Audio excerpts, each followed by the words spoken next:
We can never be too sure with what's in store with our future. So we have to be ready, we have to be prepared. But it's never enough to be just street smart. Because it pays to be MoneyWise.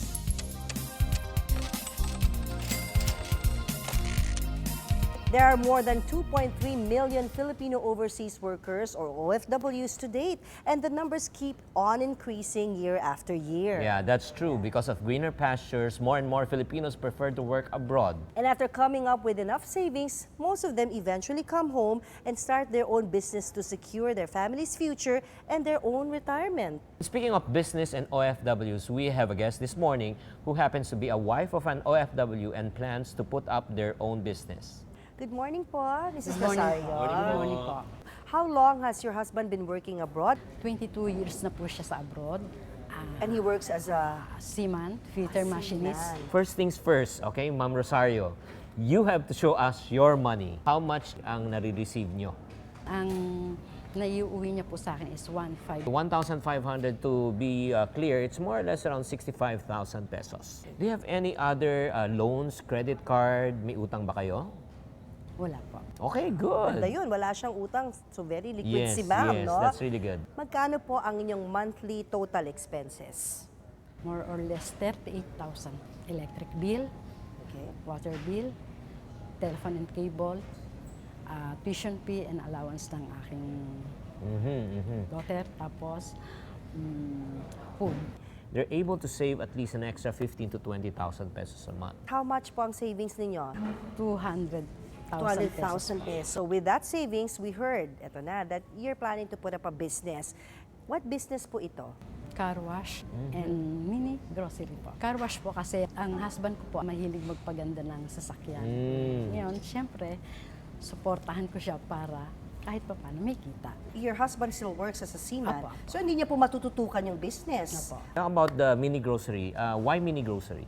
Ayun po talaga ang gusto ko para sa Ayun akin. naman ang gusto ni ma'am. Okay, next question. Do you have an experience in running a mini-grocery before? Meron na po.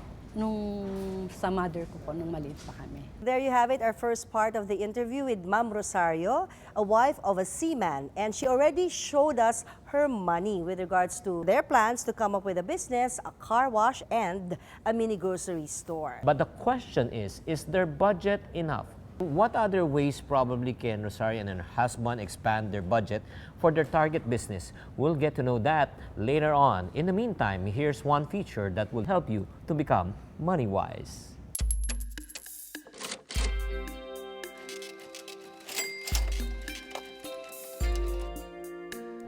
Hi, my name is Glenn De Torres and I'm a businessman. Meron po akong small business dito sa may Fairview. It's a desktop printing.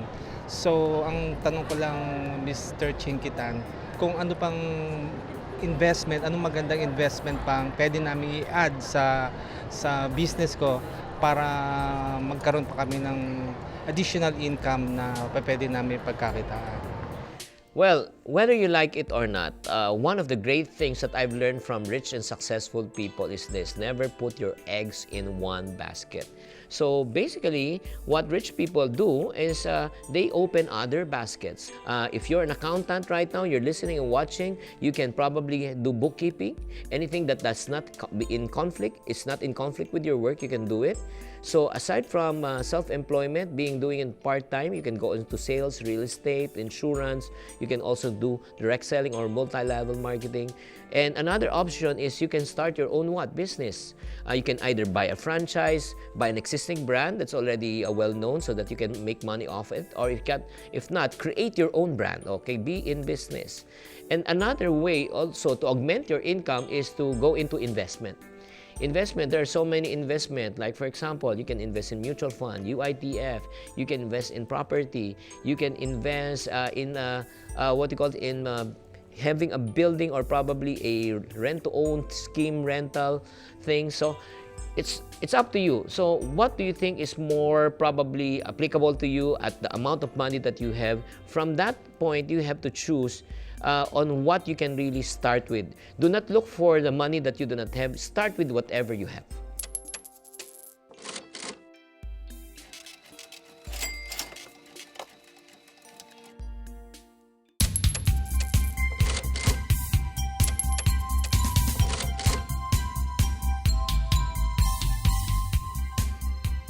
The Security Bank home loan application process is as easy as going to our branch and inquiring about it. The requirements are very basic. You just need to submit your latest ITR or your BIR Form 2316, your latest employment certificate, or 3 months pay slips.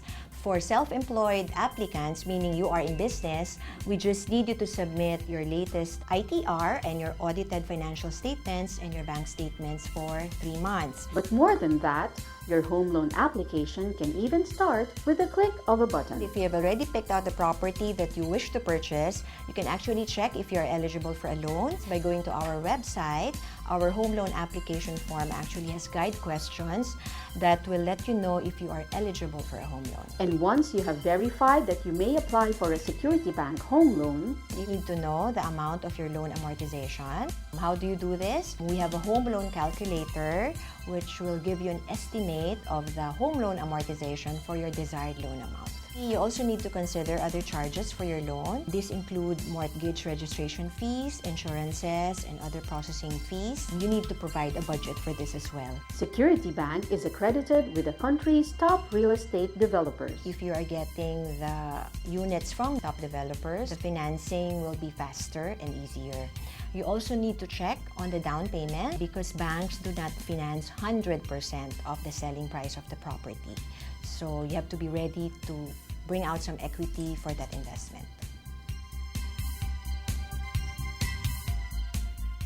For OFWs, we qualify them as either being locally hired, meaning they have a local manning agency, or directly hired abroad.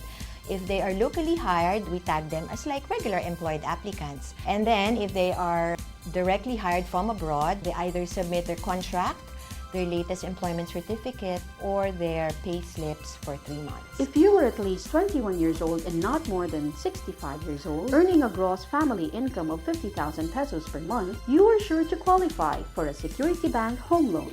If using your income alone will not qualify you for the home loan. However, you can bring in a co-borrower. This can either be your parent, a sibling, or somebody related to you who can add to that income to bring it up to 50,000. With a minimum income of 50,000, and let's assume a term of 15 years to pay off that loan, and our lowest interest rate of 5.25 per annum fixed for 1 year, you can actually borrow around 2.5 million. Once you've considered all of this, you can actually start your home loan application with Security Bank.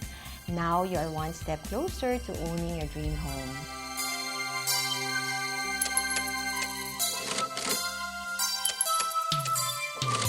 My question is this: is your family secured? When I say secured, just in case something happens to your husband, pwede mo bang kitain yung perang ika nga kinikita niya buwan